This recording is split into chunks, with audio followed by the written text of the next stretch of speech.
Hello viewers, welcome to बनी class. Higher education के chapter में आज हम पढ़ने जा रहे हैं उच्च शिक्षा और विश्वविद्यालयों के नियामक निकायों के प्रकार के बारे में। आइए जानते हैं कि उच्च शिक्षा के नियामक निकायों के क्या क्या प्रकार होते हैं।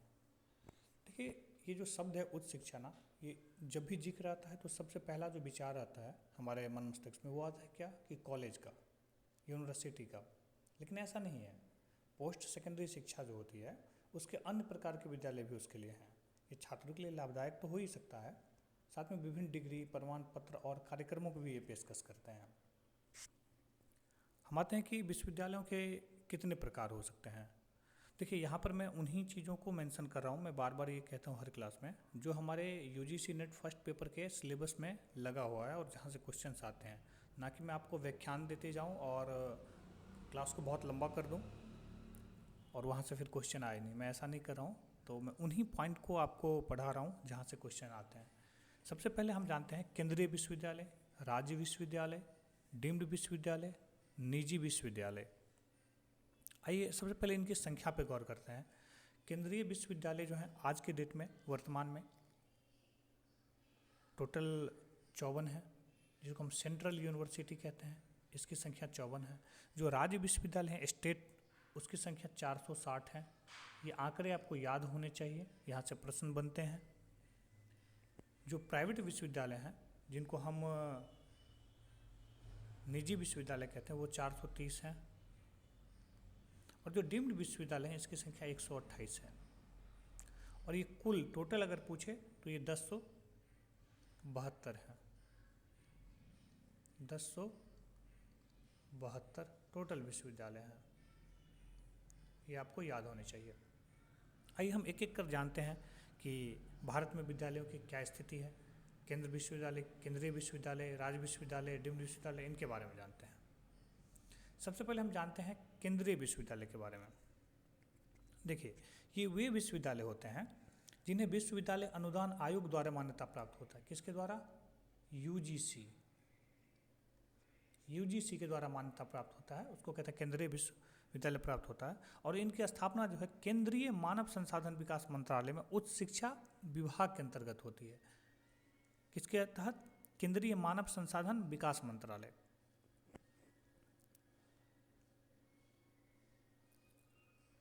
और जो भारत के क्या होते हैं, राष्ट्रपति होते हैं ना, वो सभी केंद्रीय विश्वविद्यालयों के कुलाध्यक्ष होते हैं। कौन होते हैं? राष्ट्रपति।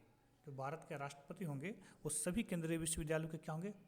कुलाध्यक्ष होंगे। ये हर एक पॉइंट आपको याद होने चाहिए, इसको नोट डाउन करते जाइए। जो भारत के राष्ट्रपति होते हैं वो होते हैं किसके? केंद्रीय विश्वविद्यालय के।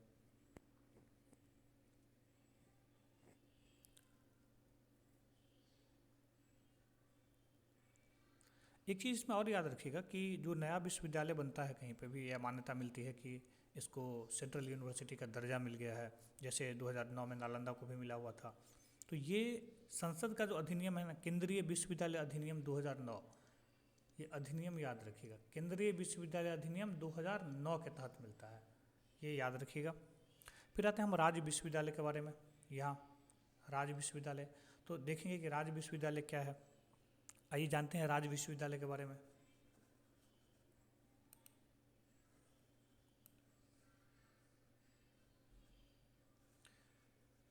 देखिए, विश्वविद्यालयों से एक क्वेश्चन तो रहता है, कई बार 2-3 क्वेश्चन भी रहते हैं यहाँ से कि कौन से विश्वविद्यालय कहाँ हैं, कौन सा सेंट्रल है, कौन सा प्राइवेट है, या डीम्ड विश्वविद्यालय कौन सा है, डीम्ड विश्वविद्यालय के लिए क्या क्या क्राइटेरिया पूरा करना पड़ता है, या सेंट्रल के लिए क्या क्या क्राइटेरिया पूरा करना पड़ता है। इन सब जैसों पॉइंट से एक क्वेश्चन तो बनता है। आइए देखते हैं अब राज्य विश्वविद्यालय के बारे में। भारतीय राज्य विश्वविद्यालय प्रत्येक राज्य की सरकार द्वारा वित्त पोषित होता है। प्रश्न यहाँ से आते हैं कि किसके द्वारा पोषित होगा, तो ये राज्य सरकार के द्वारा होगा। याद रखिए, किसके द्वारा?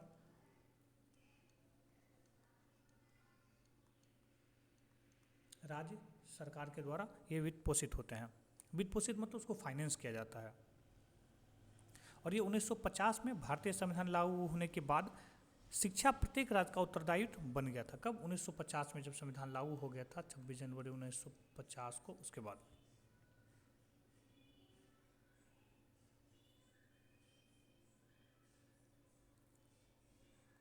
आते हैं निजी विश्वविद्यालय, जिसको हम प्राइवेट बोलते हैं।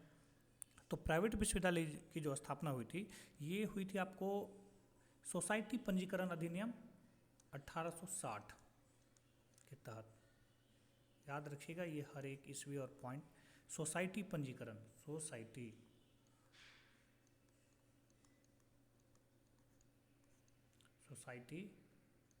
पंजीकरण, सोसाइटी पंजीकरण। इसके बाद आते हैं हम डीम्ड विश्वविद्यालय पे। देखिए जो डीम्ड विश्वविद्यालय होते हैं ना, इसको पूरा करने के लिए ना कुछ कुछ क्राइटेरिया है। जैसे मैं आपको बता रहा हूँ कि क्या क्या चीज़ें इसको पूरा करना पड़ता है।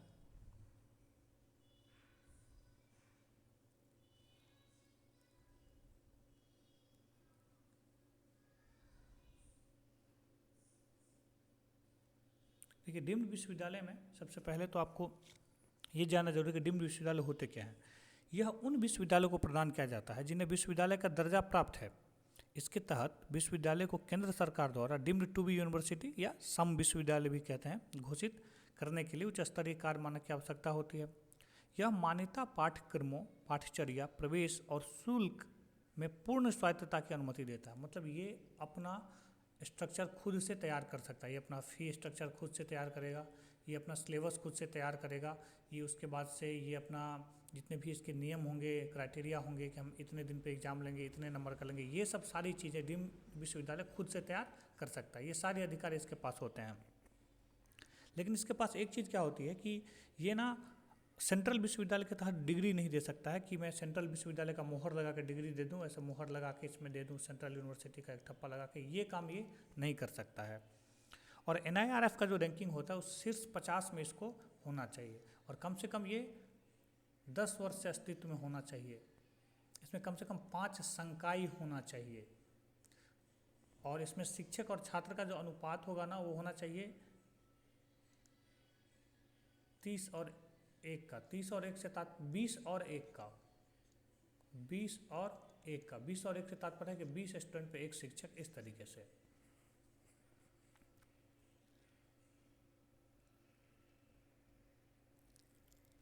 उसके बाद आते हैं हम कुछ अन्य डीम्ड विश्वविद्यालय देखते हैं, आइए। जैसे देखिए राष्ट्रीय शैक्षिक योजना एवं प्रशासन विश्वविद्यालय, जिसको हम न्यूपा बोलते हैं, न्यूपा, ये कहाँ पे है? न्यूपा नई दिल्ली में है। फिर आते हैं राष्ट्रीय संस्कृत संस्थान, ये कहाँ पे है? नई दिल्ली में। इन सब चीज़ों का जगह याद रखिए कि कौन सा विश्वविद्यालय कहाँ पे है। देखिए श्री लाल बहादुर शास्त्री राष्ट्रीय संस्कृत विद्यापीठ, ये भी नई दिल्ली में है। ये डीम्ड विश्वविद्यालय हैं जिनके बारे में मैं आपको बता रहा हूँ। फिर राष्ट्रीय संस्कृत विद्यापीठ, ये तिरुपति में। देखिए कई बार आपको राष्ट्रीय संस्कृत संस्थान और राष्ट्रीय संस्कृत विद्यापीठ, इसमें थोड़ा सा कन्फ्यूजन डाल सकता है। जो विद्यापीठ है वो कहाँ पे है? तिरुपति में। वो कहाँ पे है? तिरुपति में है। और जो संस्थान है वो कहाँ पे है? नई दिल्ली में। राष्ट्रीय डेयरी अनुसंधान संस्थान जो है कहाँ पे? करनाल में है।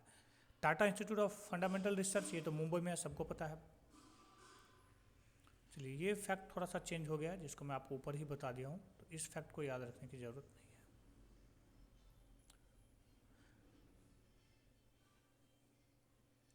इसको याद रखने की ज़रूरत नहीं है, आगे मैं बताता हूँ आपको। अब देखिए जो राष्ट्रीय महत्व के विश्वविद्यालय होते हैं उनकी अवधारणा के बारे में एक बार हम जान लेते हैं। यह भारत द्वारा अपनाई गई अवधारणा है, यह भारत द्वारा अपनाई गई अवधारणा है, जो कोई विदेशी पद्धति नहीं है। राष्ट्रीय महत्व के विश्वविद्यालय मूल रूप से हमें बताता है कि पूरा मिलना, टुकड़ों में मिलने की मैं तुलना अधिक है। यहाँ पे मैं होगा, मैं नहीं होगा। कह रहा है कि बताता है कि पूरा मिलना टुकड़ों में मिलने की तुलना में अधिक है, तुलना में अधिक है, में अधिक है। इस अवधारणा के सदस्य विश्वविद्यालयों में जाया जा सकता है। उनके पास 2 विश्वविद्यालयों में एक साथ 2 विभिन्न विषयों का अध्ययन करने का विकल्प भी है। सदस्य जो क्रेडिट कमाते हैं उसे विश्वविद्यालय के बीच साझा किया जाएगा। केंद्रीय मानव संसाधन विकास मंत्रालय HRD ने 2012 से 13 के शैक्षणिक सत्र में इस अवधारणा को प्रस्तुत किया। भारत में पिछले वर्ष राष्ट्रीय महत्व के विश्वविद्यालयों में दिल्ली विश्वविद्यालय, भारतीय संस्थान प्रौद्योगिकी IT, जवाहरलाल नेहरू विश्वविद्यालय जिसको JNU, और पिछले वर्ष जामिया मिलिया इस्लामिया JMI को शामिल किया गया था। फिर आते हैं क्लस्टर इनोवेशन सेंटर, जिसको बोलते हैं CIC। ये कब शुरू किया गया था? 2011 में स्थापित हुआ था ये। इसके परिणाम स्वरूप क्या होता है कि अभिनव डिग्री का नवाचार किया जाता है। यह संस्था नई नवीन योजनाएं शुरू करके छात्रों को शिक्षित करती है। और ये अस्तित्व में कब आया था? तो 2013 में यह अस्तित्व में आया था। ठीक है, 2011 में इसकी स्थापना हुई थी, 2013 में यह अस्तित्व में आया था। और ये दिल्ली विश्वविद्यालय के अधीन आता है, याद रखिए, यह दिल्ली विश्वविद्यालय के अधीन आता है। उसके बाद आते हैं, और यह क्या है? अभिनव क्रेडिट प्रणाली पर आधारित होता है।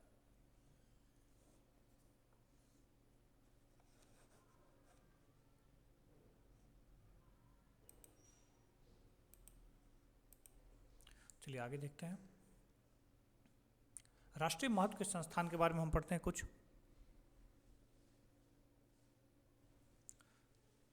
देखिए, इस संस्थान की स्थापना संसद के अधिनियम द्वारा की जाती है। कभी अगर ये पूछे कि राष्ट्रीय महत्व के संस्थान की स्थापना तो किसके द्वारा? तो संसद के अधिनियम के द्वारा की जाती है, जिसे आईआईटी और आईएम जैसे राष्ट्रीय महत्व के संस्थानों के रूप में घोषित किया जाता है। कुछ संस्थाएं राज्य विधानमंडल द्वारा पारित अधिनियम द्वारा स्थापित या निगमित की जाती है। अब देखते हैं हम एक एक करके। जैसे भारतीय सामाजिक विज्ञान अनुसंधान परिषद ICSSR, ये कहाँ पे है? नई दिल्ली में। भारतीय दार्शनिक अनुसंधान कहाँ पे? ये भी नई दिल्ली में है।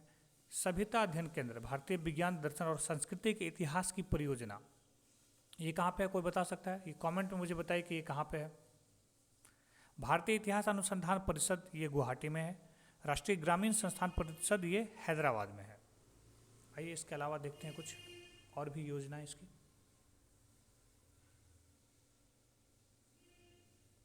अब देखते हैं इंस्टीट्यूशन ऑफ एमिनेंस योजना क्या है।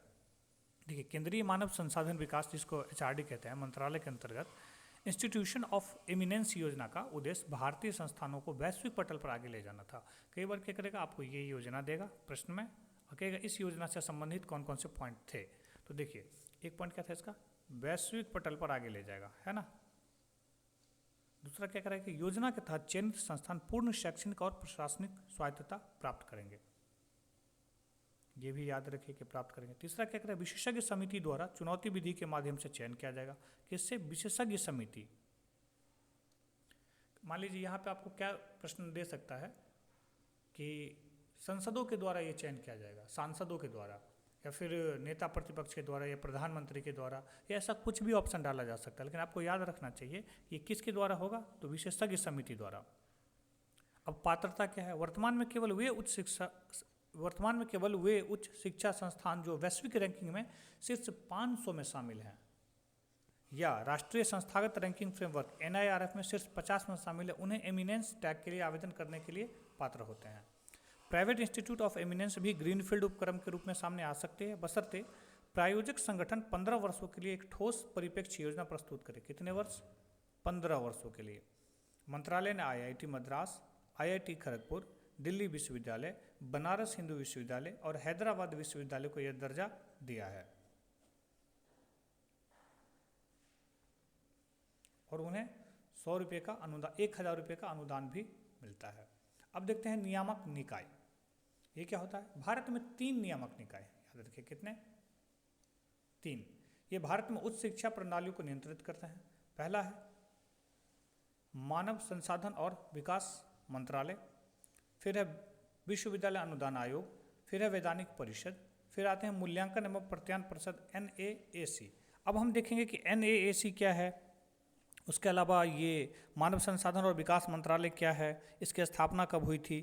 आइए इसके बारे में थोड़ा सा हम जानते हैं।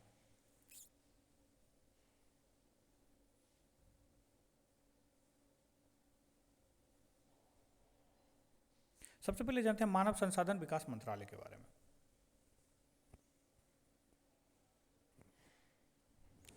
देखिए, जो मानव संसाधन विकास मंत्रालय, इसकी स्थापना सबसे पहले हम देखेंगे, ये क्या है? भारतीय शिक्षा प्रणाली की सर्वोत्तम निकाय है। ये सर्वोत्तम निकाय अगर पूछे तो कौन हो जाएगा? मानव संसाधन और विकास, इसको MHRD भी कह रहे हैं, MHRD।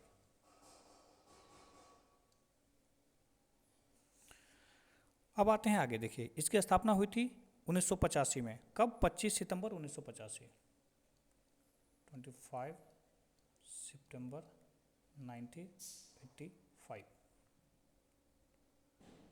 इसके 2 भाग होते हैं, ये भी याद रखिए, इसके 2 भाग होते हैं। जो पहला भाग है वो स्कूल शिक्षा और साक्षरता विभाग होता है, यह प्राथमिक, माध्यमिक और उच्चतर माध्यमिक शिक्षा से संबंधित होता है। और इसका जो दूसरा भाग होता है ना, वो विश्वविद्यालय स्तरीय शिक्षा, तकनीकी शिक्षा और छात्रवृत्ति से संबंधित होता है। आइए आगे देखते हैं। विश्वविद्यालय अनुदान आयोग यूजीसी, ये जो अपना है यूजीसी, इसकी स्थापना कब हुई थी? कोई बता सकता है कमेंट में? देखिए, इसकी स्थापना जो थी ना एमएचआरडी के तहत ही यूजीसी अधिनियम 1956 के अनुसार की गई थी। कब? 1956 के अनुसार।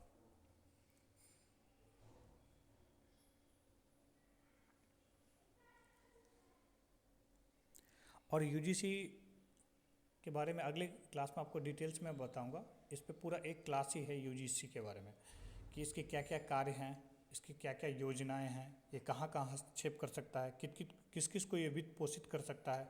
ऐसे अनेक पॉइंट हैं जो इनके बारे में जानना हमें ज़रूरी है। ये आपको अगली क्लास में डिटेल में बताऊंगा। अभी फिलहाल इतना समझिए कि यूजीसी 1956 में स्थापित किया गया था। उसके बाद है वैधानिक परिषद। इसका कार्य क्या है? इसका यह है कि गठन उच्च शिक्षा के पेशेवर कार्यक्रमों को मंजूरी देने के लिए किया गया था। पेशेवर कार्य मतलब एक हिसाब से जो व्यापारिक शिक्षा दिया जाता है, कॉमर्शियल एजुकेशन, उसके लिए इसका गठन किया गया था। तो पाठ्यक्रमों को मान्यता देते थे और पाठ्यक्रमों को मान्यता देने के लिए व्यावसायिक संस्थानों को प्रोत्साहन भी देते थे। इसके अलावा ये कार्यक्रमों को अनुदान प्रदान करने और संस्थानों को पुरस्कार भी देते थे। फिर आते हैं राष्ट्रीय मूल्यांकन और प्रत्यायन परिषद NAAC। NAACC के बारे में जानते हैं कि NAACC क्या है। देखिए, सबसे पहले तो इसके बारे में जो सबसे पहला पॉइंट है वो हमें ये याद होना चाहिए कि national assessment and accreditation council, इसका जो फुल फॉर्म है वो क्या है? National assessment and accreditation council. ये याद होना चाहिए। सबसे पहला पॉइंट तो यही है इसका जो इम्पोर्टेंट है। उसके बाद देखते हैं कि इसका स्थापना कब हुई थी। इसकी स्थापना हुई थी 1994 में। किस नीति के तहत? 1986 का जो राष्ट्रीय शिक्षा नीति था उसके तहत इसकी स्थापना हुई थी 1994 में। ये शिक्षा की गुणवत्ता में जो कमी आती है उस मुद्दों पर ये उसके रिपोर्ट को सामने लाता है, उस पर गौर करता है, वो रिपोर्ट सरकार को सौंपता है या यूजीसी के पास पहुंचाता है। इसके अतिरिक्त यह क्या करता है कि अखिल भारतीय तकनीक शिक्षा परिषद है, जो राष्ट्रीय स्तरीय शीर्ष निकाय है, राष्ट्रीय शिक्षा नीति 1986 के तहत तकनीकी शिक्षा संस्थानों का सर्वेक्षण करते हैं, जैसे इंजीनियरिंग, प्रौद्योगिकी, वास्तुकला, टाउन प्लानिंग, प्रबंधन इत्यादि। वास्तुकला अधिनियम 1972 के प्रावधानों को पूरा करने के लिए भारत सरकार द्वारा वास्तुकला परिषद की स्थापना की गई थी। वास्तुकला याद रख लीजिए कि इसमें वास्तुकला,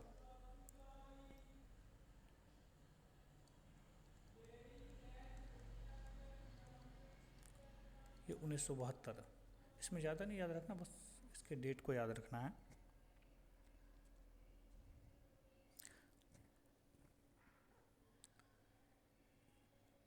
देखिए, ये आज के क्लास में जो इम्पोर्टेंट कुछ थे मैंने वो आपको एक बताया, और एक नज़र एक शॉर्ट मैंने आपको बताया है, एक शॉर्ट डिटेल बताया आपको कि MHRD क्या है, UGC क्या है, वैधानिक परिषद क्या है, NAAC क्या है। इन सब के बारे में ना पूरा एक क्लास है अलग से, तो एक ही क्लास में अगर मैं इसको करूँगा तो ये थोड़ा सा लंबा हो जाएगा। बस एक शॉर्ट में बता दिया हूँ कि इसकी स्थापना कब हुई थी और ये किसको रिपोर्ट सौंपते हैं और ये क्या क्या इनके कार्य हैं। बाकी इनके बारे में पूरा क्लास एक रहेगा, जिसको कि मैं अगले चैप्टर में कंप्लीट करवा दूंगा। अगले क्लास में इसको मैं पूरा कंप्लीट करवा दूंगा। चलिए, तब तक के लिए थैंक यू।